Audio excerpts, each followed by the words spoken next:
I'm Craig Corse. I'm the founder and director of CCM Live, a booking agency based in Scotland. I also programme the Orkney Folk Festival, and I'm one of the partners of Showcase Scotland Expo. And this is the Good Stuff in Between podcast. If I could only read your mind with superhuman power, life would be a breeze sometimes.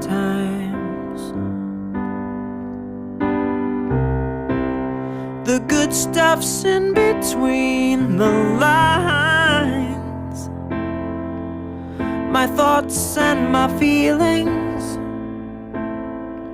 still tell 1,000 lies.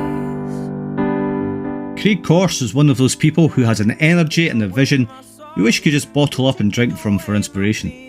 As a founder of CCM Live, he gets to represent and support the work of some of Scotland's best known artists, from the likes of Blazin Fiddles, Talisk and Siobhan Miller, to helping lead the Orkney Folk Festival and taking part in some of the sector's biggest international annual gatherings.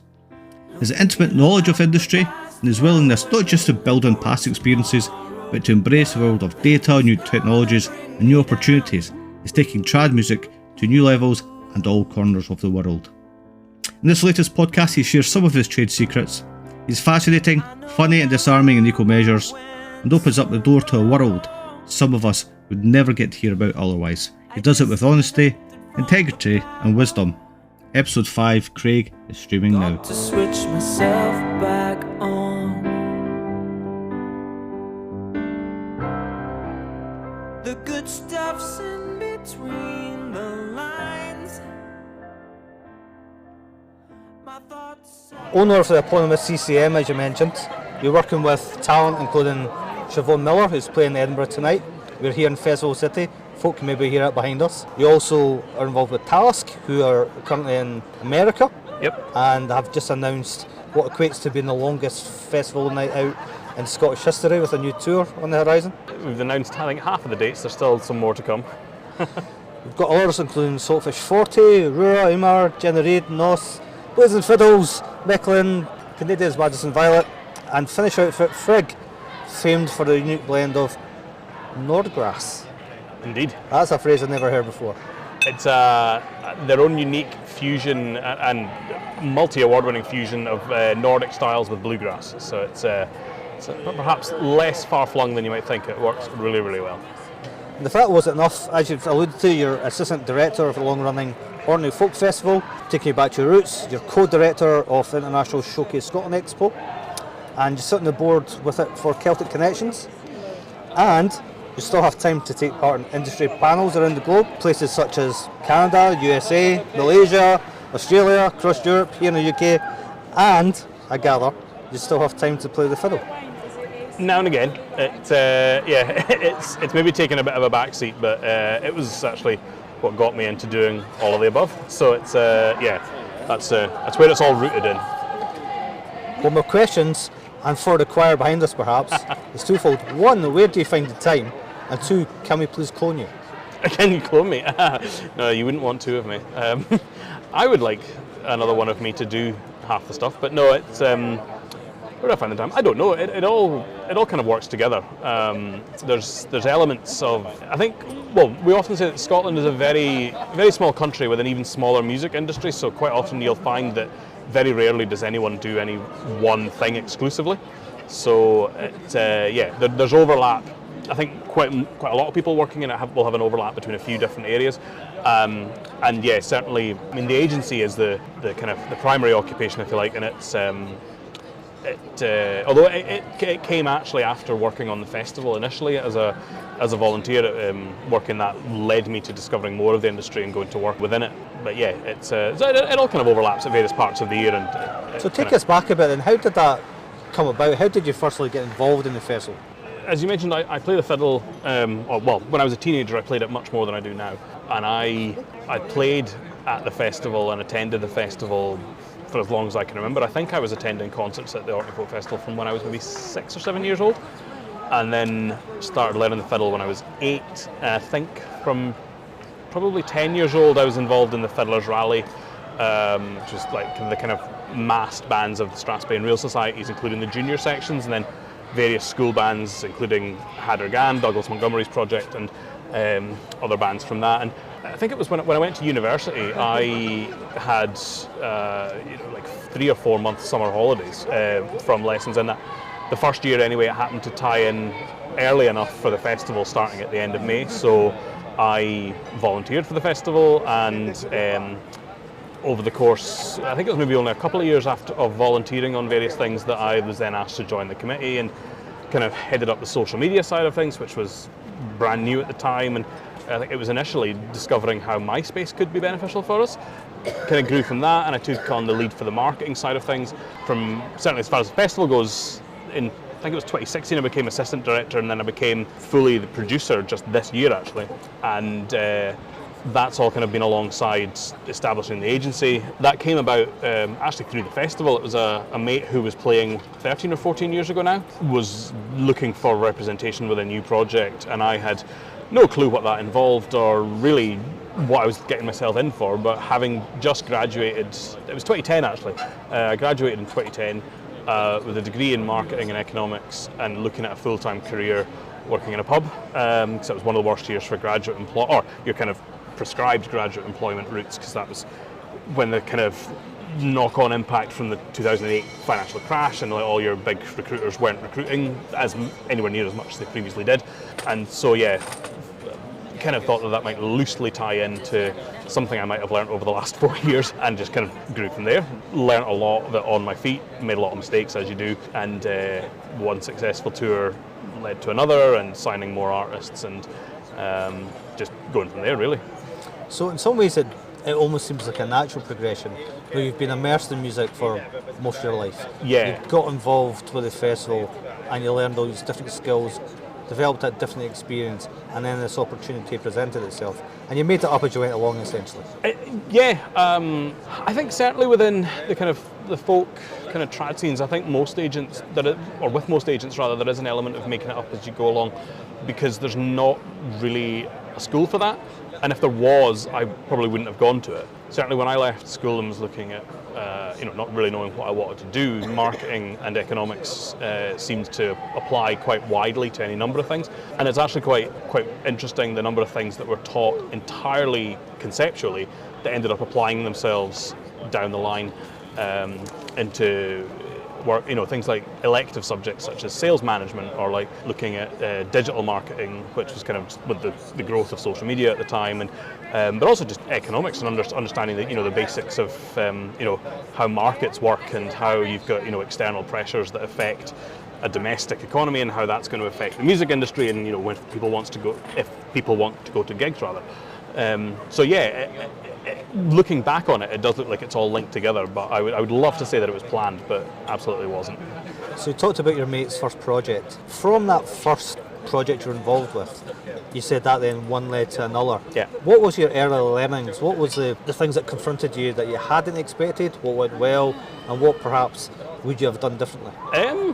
Well, I think when I set about building that first tour, I think it became clear that, certainly at the time, I don't know if it's the same anymore, but I became, I think, quite accustomed to guessing people's email addresses. If you're able to find out the programmer of a venue, their email address might not have, I'm giving away a trade secret here, but if their email address wasn't perhaps immediately visible on a website, but someone else's was as a staff contact, if it was name.name at whatever, then you could have a pretty certain guess that that's going to reach them. So I found that worked quite well. But also, I think perhaps because I had just come out of the back of an economics degree and, well, a marketing degree as well, and kind of with an awareness of how to actually sell something in, dare I say, economic terms rather than entirely artistic terms as well, to kind of really make a solid case for why people would want to book something and why they would essentially want to buy it. Not Joe Bloggs buying a ticket, of course, but actually the person booking it, they had to know they were going to be able to sell tickets and draw an audience, to kind of highlight it and condense, an artist's credentials or like their profile or whatever, to say that, this should achieve X, Y, or Z. So I think I picked that up relatively quickly. I dare say developed a very thick skin with it as well. You're going to get way more, initially anyway, before you've got a network or a contact or, dare I say, a profile of your own. There's going to be way more doors closed then would be immediately opened. Who's this person trying to sell me this band? Of course people are going to be skeptical, but yeah, just developing that, and if there's 10 no's for everyone yes, then that's great. It must take quite a lot of courage and no lack of self-determination to make that leap, doing what you were doing, to then saying, actually, this could be a career, this is what I'm going to do, particularly with the freelance capacity around it. There was, but also it was a case of, as I say, I was graduating into a full-time career working in a pub, so to be doing anything that was remotely connected to the business side of things was great, and it felt really great. But also to be tying it into music, I never even thought that would have been possible, and it wasn't something I set out to do. But having the relative freedom of working in a pub kind of meant the vast majority of shifts that I'd be doing there would be in the evening. So you get daytime to actually work when most other people were working on this side of things. I was able to build it up alongside that and have the pub shifts that would actually pay my way. But also there's this thing, often overlooked issue, where agents are starting out on their own, or indeed if artists are booking their own shows or what have you, is that you're only getting paid when the show takes place. So very often you're working a year in advance for no income at all. So there's a real short supply of agents for that very reason, in that you have to have something else that you're able to do alongside. And I think if I was at my stage in my life now, I wouldn't do it, I don't think, because you need a much more solid income than I might have done when I was 22. So yeah, I think at the time it never really, I was very fortunate in the pub in that I was able to work 5 shifts a week and then narrow it down, and they knew that it was a kind of means to an end, and they were quite happy with that. So I would work 5 shifts and then 4 a week, then 3, then 2, then 1 out the door, as the income from the agency built up. And yeah, it was when I started working with Blazin Fiddles was when I kind of knew that would both require the attention from me, but also that it seems to be going in what looked like a relatively okay direction. So was that the point you thought, yeah, this can work? Well, I knew prior to that, but that was certainly, I think, it was leading up to that. Things were going in the right direction, certainly, and it was just that kind of thought of, well, with a band such as them, if I wasn't going to do it, then when would I? And how did that come about? How did it manifest itself in terms of getting together? Was it you knew each other already? Was it a casual pint and somebody said, oh, you should do this? Particularly with the Blazers? Yeah. Yeah, I knew a few of them. I went, one of the bands I was really good pals with, not at school, but we were in the same, we were in different high schools in Orkney, but we're in a lot of the same projects together. It was Kristen Harvey. I knew Rura Milne socially. I knew Anna, known Angus actually from the festival as well. And it was just, I think that was early 2015. I think they were looking for new representation, and I certainly had the capacity to make that jump. So that was, yeah, just. But by that point, I think I was only doing 1 or 2 shifts in the pub a week anyway. So it was kind of going in that direction, but that was certainly the one that made the jump, and it was the most liberating, if terrifying, thing to do. So strip it down for us then. You talk about looking for new representation.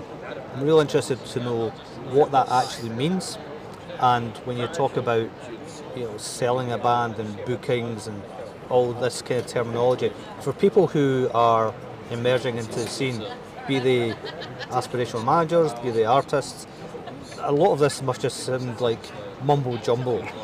So can you explain a little bit of the many things that you do in a way that perhaps makes more sense to those trying to get into it?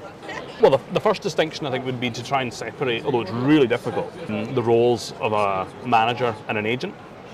A manager they're perhaps more clear cut in like pop and rock industries, not because they're operating at a larger level. There's lower levels of those industries as well, but just because it's perhaps more clearly defined. Whereas within the folk and trad sector, there's very much a DIY approach, and people tend to do a lot of things themselves or crossover roles. So the lines between what people would traditionally do are blurred really heavily. A manager would tend to manage the day-to-day business of the band, so that would be everything from like their finances and their like tour management, like booking accommodation, like all that sort of stuff. If the band is a registered company, then they would be doing their report to Companies House and keeping on top of their taxes and VAT returns and all that sort of stuff. An agent is their salesperson that will represent the band exclusively in a territory and be the one who will book their tours either in conjunction with the management, or if the artist doesn't have management, with the artist direct. Most often it would be a case where an artist will, a year to even 2 years in advance, they will define periods where they want to tour, and then they will give me those periods. So most often that would involve working either direct with the artist or with management if they have it, on preset periods where they're looking to tour, and they would normally be setting those maybe a year to even 2 years in advance. It can work on shorter notice, but generally that, I wouldn't usually like to work on anything with anything less than a year's notice. Why is that? Just the lead time of how far in advance venues book. So if you're not operating on the same timeline as everyone else, you're going to find that the venues aren't available. So that's what dictates the time, the kind of lead times that I would need. And how does even that work? We talk about venues being booked out. Do they come to you? Do you go to them? How does it all work out? Initially, I would be going out to a venue and saying, I've got, this artist who's going to be touring in April. Here's their availability. I would go to them and usually, or say that, in comparable venues of a similar size, even if it's not obviously not in the same city. But if I would say, well, to a venue in Edinburgh, they're selling these many tickets in Glasgow, so that's why I think they'd be right for your venue. Send them links to watch or listen to the artist. Previously, I was going back and forth to the post office with CDs, but that's kind of stopped, and obviously with the advent of Spotify and YouTube and whatnot. Back in the day, I would just kind of say to them, well, here, once you then kind of have the bones of a tour together and, a few dates that are in place, kind of say, here's the structure, they're maybe 2 hours away from you, do you have this evening, or do you have this night available? As an artist will develop their profile and become a bit more sought after or renowned, a venue might come to me, but I would still say 99% of the time now it's me going out to venues saying, here's when the band's touring. And that'll be a combination of direct approaches on the phone or on email to the programmers specifically of those venues, or to promoters who will hire the venue and promote the show under their company. Particularly for standing shows, it's very rare that venues will actually program them in-house. It's more often a case where a promoter will come in, hire the venue, either just as an empty black box, and then it's on the promoter to actually sell it, and it's the promoter that I'd be dealing with. So it's a combination of direct approaches to them, but also building up a mailing list of promoters up and down the country, and they get a sporadic newsletter from me every 4 to 6 weeks, probably at most, kind of saying, here's the tours that we're currently working on, here's the availabilities, here's the gap dates. The bane of my life is a gap date, because if you don't fill a night on tour in the middle of England somewhere, then a band's burning money on hotels. But you perhaps say, well, we've got a date between Manchester and Cardiff, and that kind of helps people identify where things might fit. It's all a big puzzle, really, and there's no predefined way to go about it. Quite often, if a band does really well in a venue, then that venue or that promoter might look to immediately rebook them, like 12 or 18 months down the line. And sometimes that can actually come in before we even have tour periods set, which is quite nice, and gives us a bit of a kick to actually do it, because that then gives you an indication that if they're booking that far down the line, if you don't move with that, then you're probably going to miss out on that tour, but it would have to be the next one down the line that it goes in on.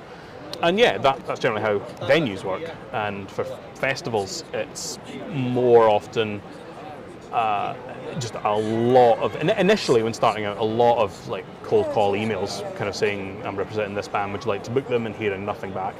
But then as soon as you have one, you can then lean on that successful appearance and say, well, this band did really well.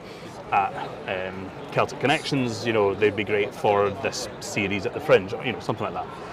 Yeah, it's just, I think agents really benefit from our own networks, which are perhaps often overlooked. I would go to maybe certainly 3 or 4 conferences a year, every year, as that's where particularly festival bookers and larger venue bookers will meet and talk about what's been successful, what hasn't been, and everyone's ultimately. I'd like to think everyone's working on the same thing at the end of the day. Yes, I'm selling the venue and artist, but we're working towards a great show, and if it's a great show for the artist, it's usually a great show for the venue as well. So you're actually a partnership rather than just a kind of buy-sell relationship, and that takes a lot of work to kind of foster those relationships as well. So that's where conferences at various spots and times throughout the year really come into their own, where you have a few days relatively uninterrupted with these folk to kind of really get to know them and know them as people as well.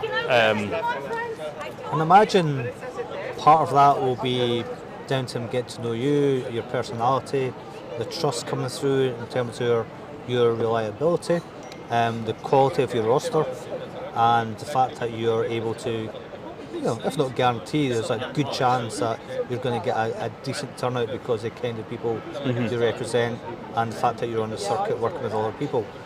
You as an individual are in some ways as important as the band in terms of fostering those relationships. Yeah, I wouldn't like to overstate anyone's importance, but I do think, particularly when artists are starting out, I mean, as I've said, there is a real shortage of agents, which is it's an issue, because agents will spend our time getting to know these folks that are booking and building that relationships and that trust, as you say, with venue bookers.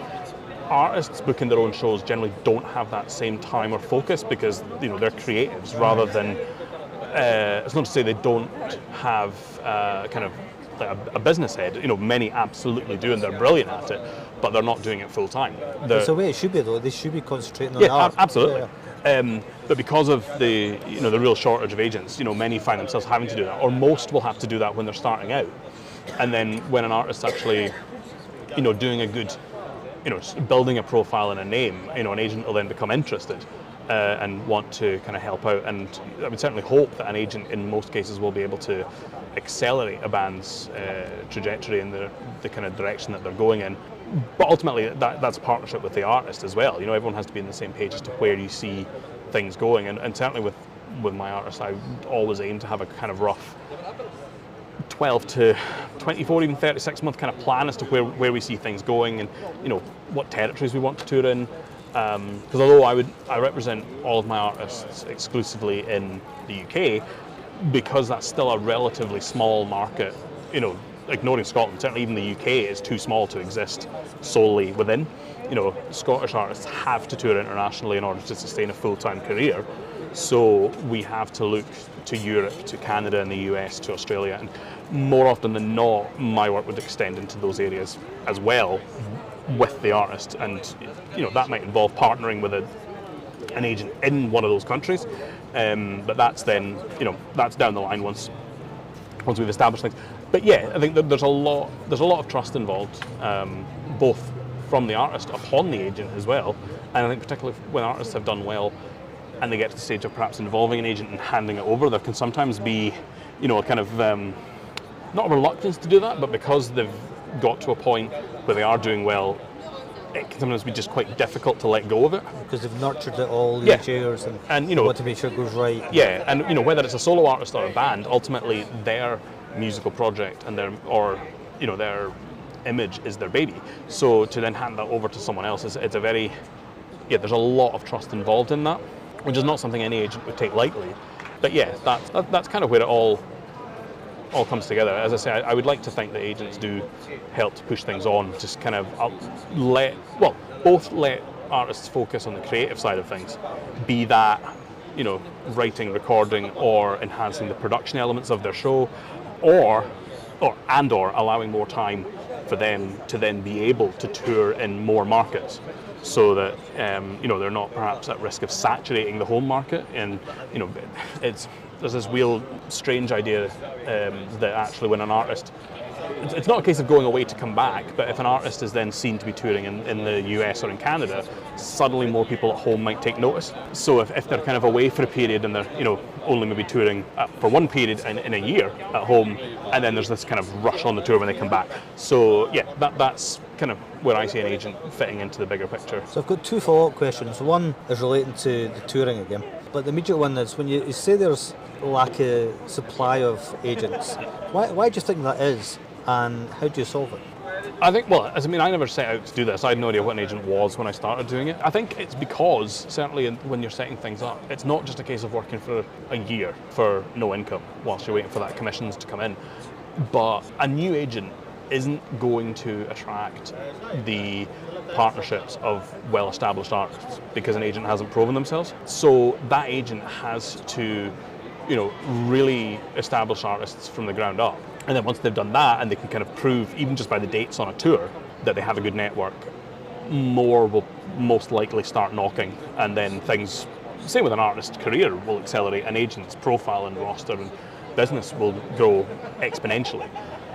But also, I think, even for agencies taking on new agents, an agent has still got to not earn their keep, but they've got to build their own roster and it's that same element of establishing trust both with artists and with venues, and even if you've got an agent sitting within a renowned agency name, it's very much on the individual at times as well. I think because of that and because of the slow burning income at the very start of it, I really don't see how, unless you were going into a massive agency that could afford someone a salary straight away, I don't see how or why anyone would want to do it. I'm just, dare I say, lucky that I kind of found myself doing it in my early 20s, where I was going from a student having no money to doing this, having no money, and then building it up from that. I would say that, I was offered invaluable support a few years into being an agent. You might think that agents work in competition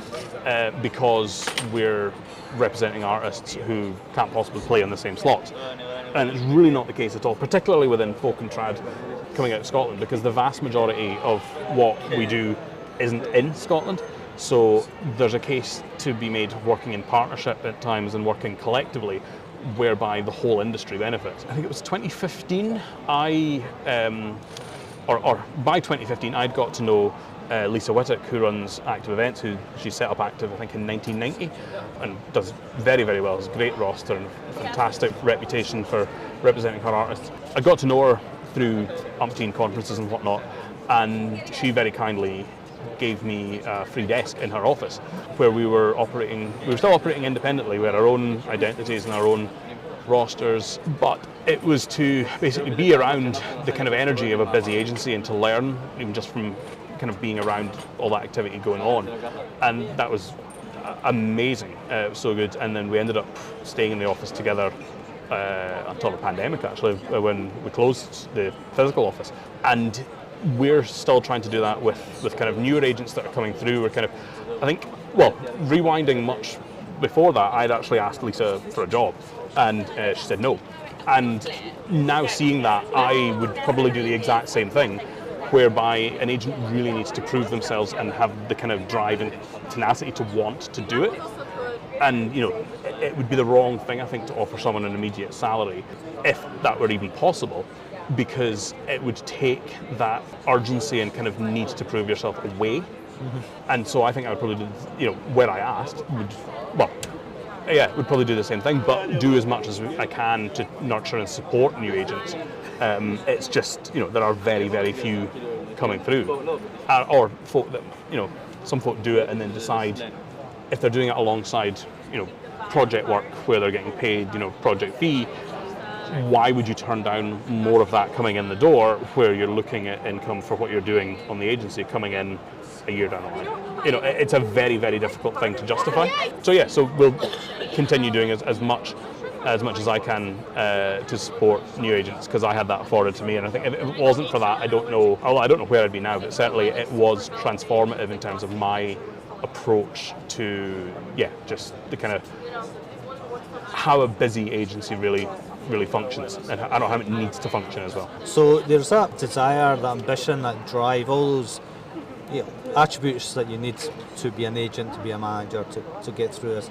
Not everybody, as you alluded to, is going to be at that stage from the off in terms of as they're developing their artistic career. Going back to what you talked about venues and bookings, without going into the minutiae, of course, how does it work in terms of the financials, the payments, who pays who when, how does all that manifest itself?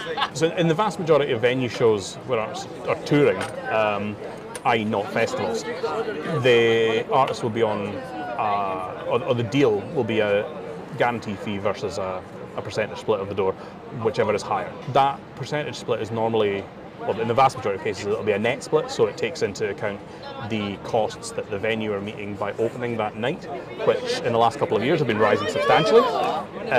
So just venue overheads, staffing, marketing costs, a contribution towards that venue's brochure if they issue one, that sort of thing. Overheads, any catering, any hotels, basically any cost that a venue has incurred by putting on that show would then be taken into account after the artist's guarantee, and then once that is recovered from the box office, it would then go to a versus or a plus deal, where a percentage of the remainder is either added on, or you're looking at a percentage of the whole lot just gets split. That obviously requires a show settlement, so that only comes after the show, usually within a few days.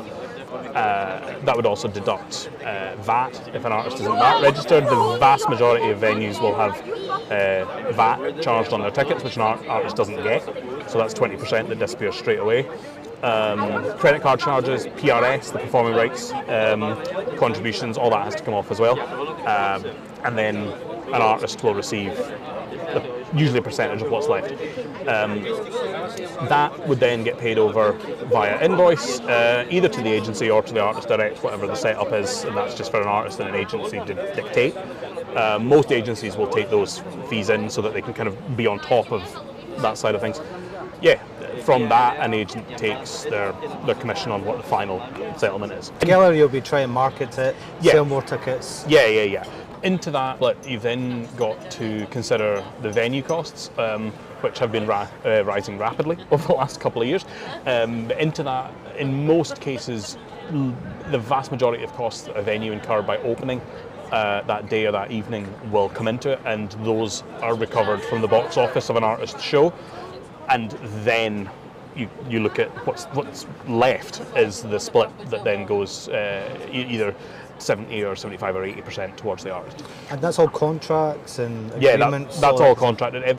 Every show will have, in kind of more American markets you'd call it an offer sheet, but here it'd be like a show costings, but it's the same thing. Basically, it's where a venue will outline, here's your guaranteed fee, but here is a breakdown of our costs that evening. So there'll be like just a general venue overhead, which would cover like their rates, electricity, would be staffing costs, if there's specific staffing costs to that show, stewards if you're looking at a standing show, a box office attendant on the night, all of those sorts of costs that are directly related to it. Card charges, which can be between 3 and 5%. The vast majority of people now pay with, obviously. Performing Rights Society get their 4.2%, which is paid back to the rights holders of the music that's performed. Particularly in folk and trad, more often than not, that is the artists themselves, so it comes back around to them, but that still has to get paid out of the show settlement. VAT. If an artist isn't VAT registered, then 20% comes off the top, they can't get back, which is a stinger. So if you think you're paying 20 quid to a show, actually it's 16 quid, that goes into the settlement. All those sorts of costs come into play, but that's all laid out at a show's deal stage, and then will usually be an addenda to a contract. But conversely, I assume the costs for the artist in terms of travel, hotels, equipment, etc., that's all separate. Yeah, that would rarely work its way into a deal. That would be all covered within an artist's, the fee that an agent would look to secure as the kind of base guarantee for an artist.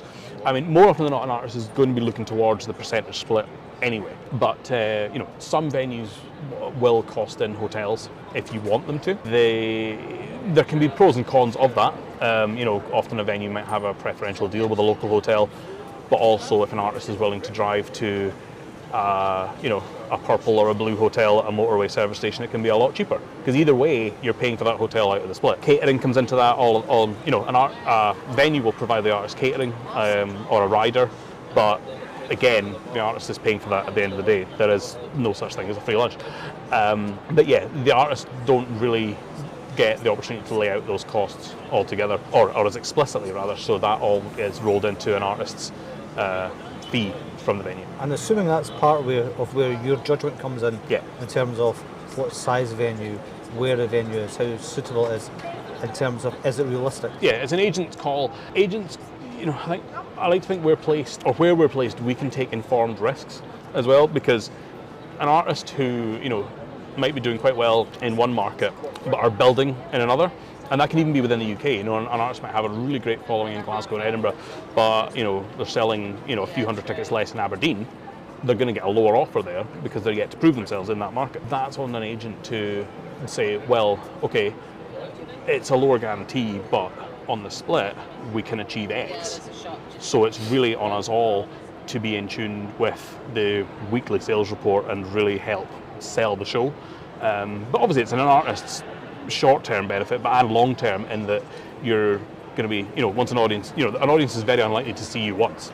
They're going to then go with you, buy your merchandise, follow you on socials, and sign up to your mailing list and all the rest of it. How powerful is that in terms of the audience demand, in terms of how can they persuade venues or bands that they should come and see them instead of everyone having to travel miles and miles?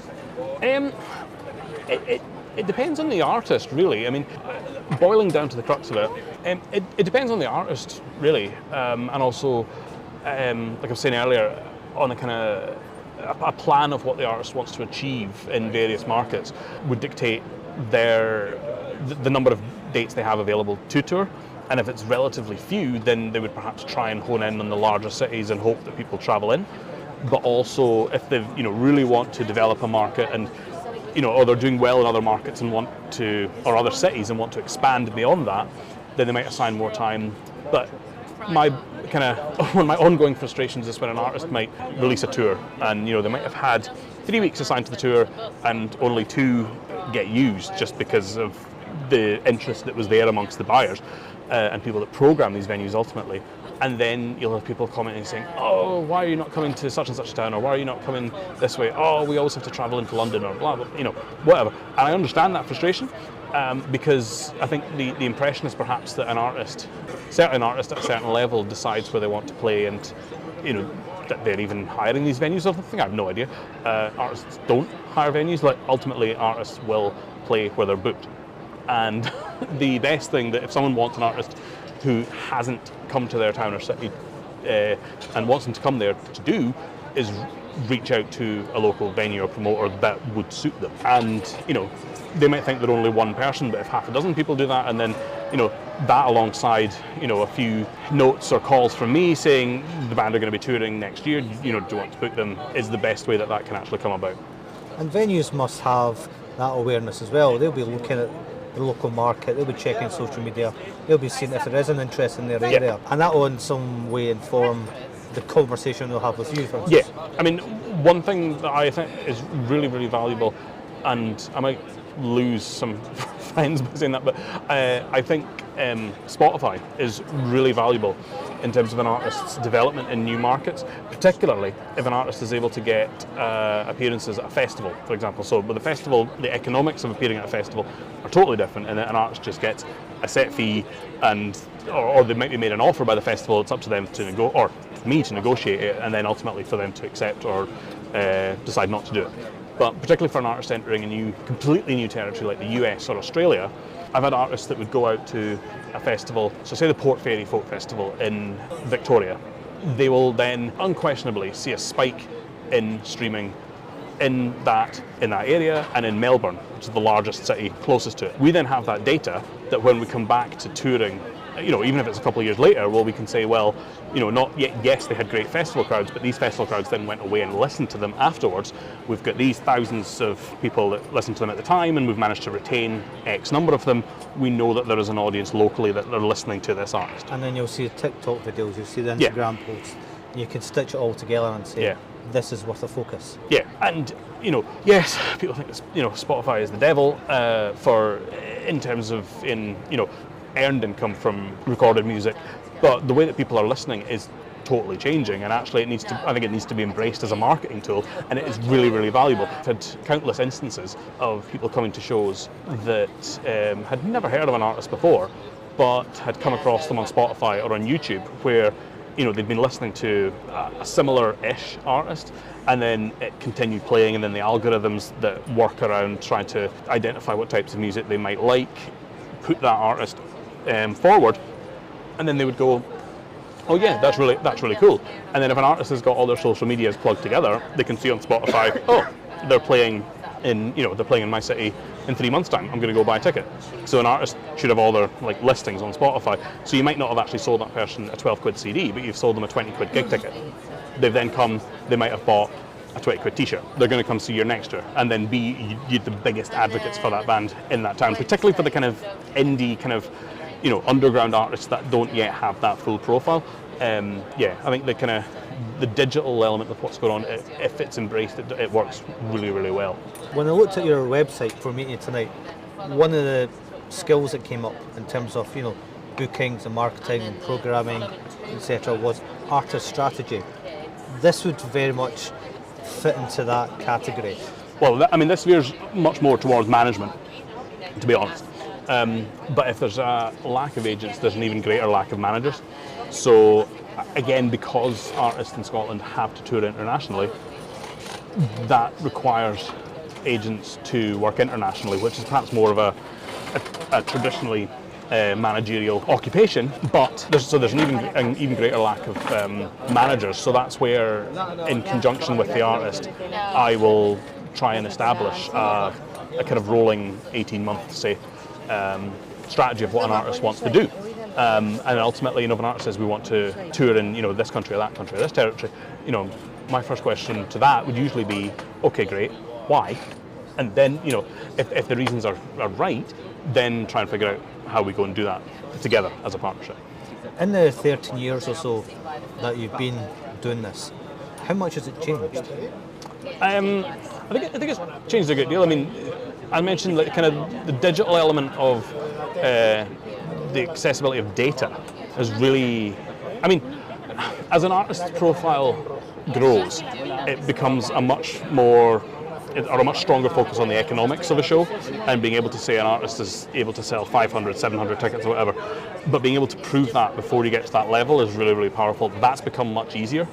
The pandemic totally shook everything up in terms of just, the cost of everything has risen, and that's made it much harder, or artists are now having to sell more tickets to earn the same amount of money, just because the costs of putting on a show have gone up, but an artist's own costs have also gone up as well. If they were paying 100 quid for a van hire, they're maybe now paying 150 quid a day. Hotel prices have gone up, everything's gone up. So it is harder, but also I think the pandemic really made the audiences value a live experience.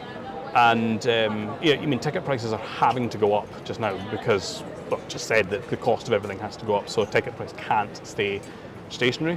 If the cost of a pint's gone up, or the cost of a cinema ticket's gone up, then the cost of a gig ticket has to go up in line with that. But I think it has made people really, really value it, and I think realise, some artists have, quite a lot of the industry have decided, during the pandemic not to continue pursuing it.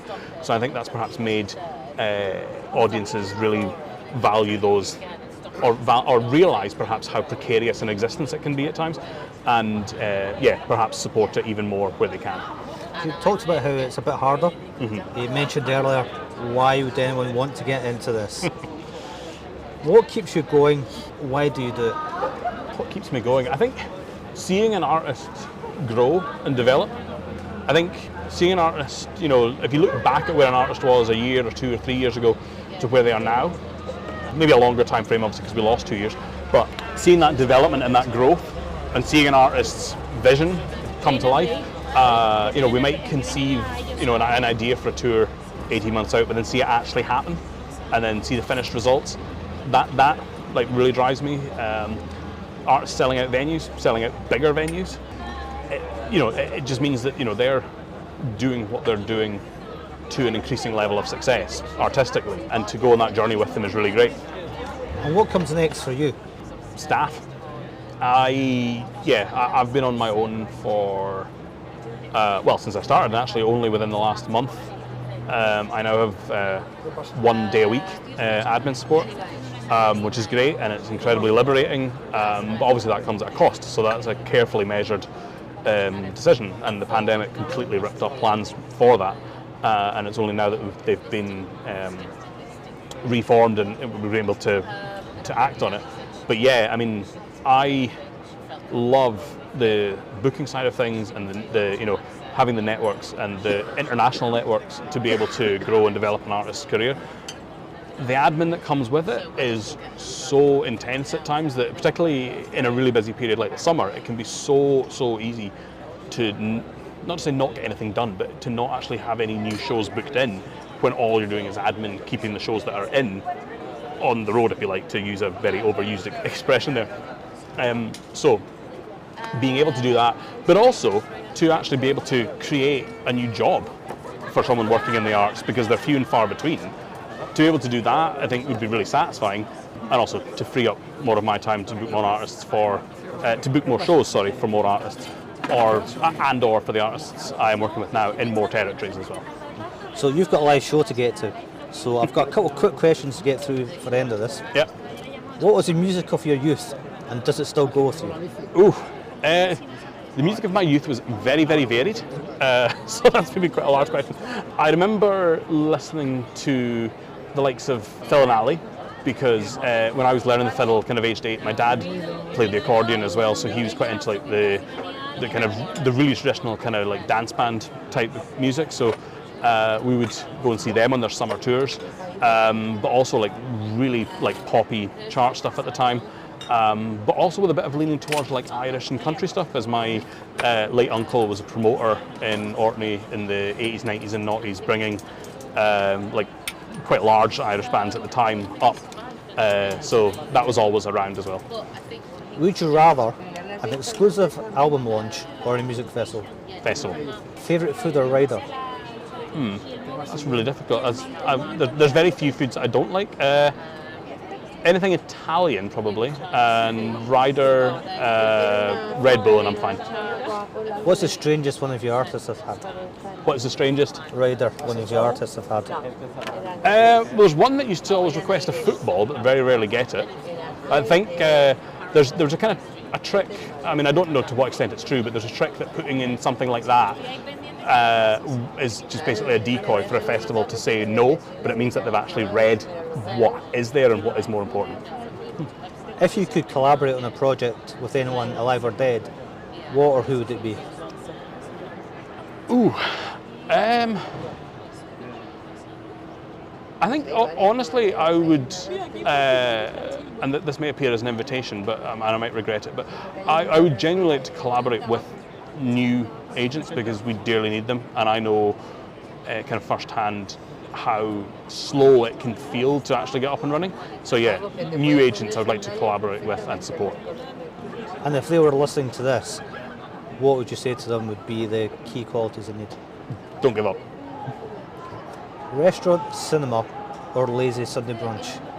Ooh. All of them in that order over a Saturday, Sunday? Fair. Are you a digital addict, or can you switch off? I'd like to say I can switch off, but yeah, addict. Do you know your screen time? I don't, but I do enjoy when it sends me a Monday morning report telling me that it was down on a previous week.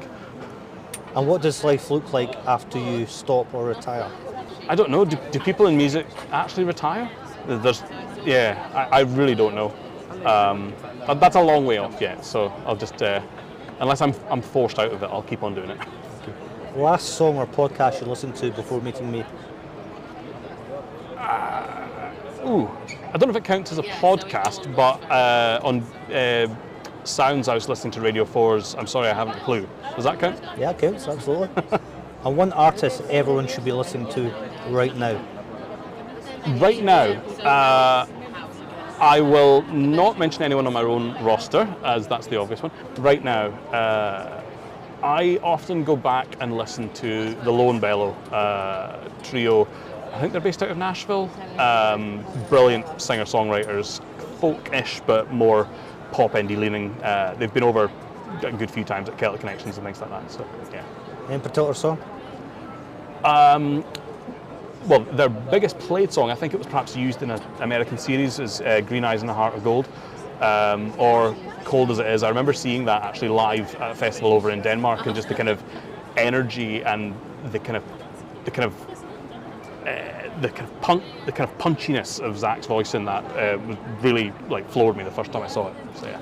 And from where you started until where you are now, what's been the good stuff in between? I think genuinely there is a sense of satisfaction at the end of every tour. I guess,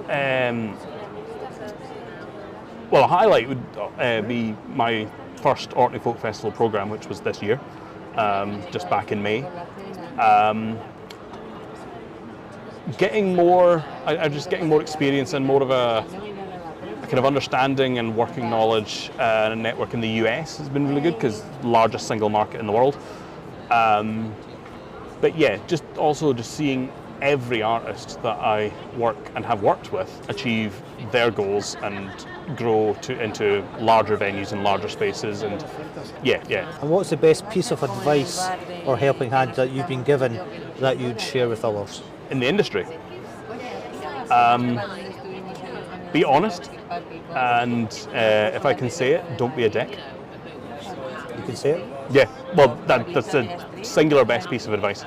It might look like it's a large, lovely industry from the outside in, but it's a really, really small circuit of people, and yeah, issues and kind of, less than ideal behaviour travels much, much quicker than being the nice guy. So just don't be a dick.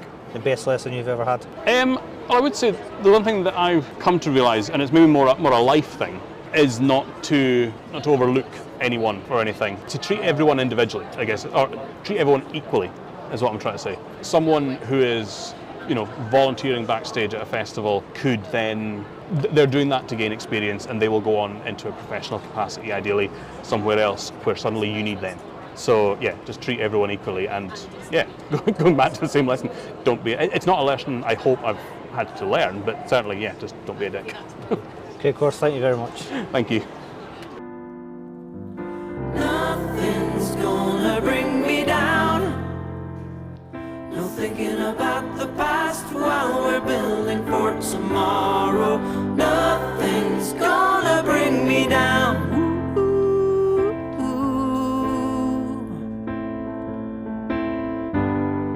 This was a Good Stuff in Between podcast with me, Shaun Milne. Massive thanks indeed to Craig Corse from CCM Live for not just giving up his time during the festival season, but for those fantastic insights about how he got started, opportunities there are for growth, and how other people can get involved in that side of the sector right now. Today's title music is Nothing's Going to Bring Me Down by Willie Campbell. You can find out more about Willie's music and where he's touring next at williecampbell.co.uk. You can of course follow us, and I would urge you to do so on Instagram and LinkedIn at Good Stuff In Between. Chat, like, share, we love it all. And do drop us a line if you'd like to get involved in some way. Today's show was written, edited and produced by myself, Shaun Milne, at Skog Media Associates. You can find out more about my work there at skogmedia.com. We'll be back soon with another episode, so please keep an eye out for that wherever you get your podcasts. In the meantime, thanks for listening. Take care. Nothing's gonna bring me down.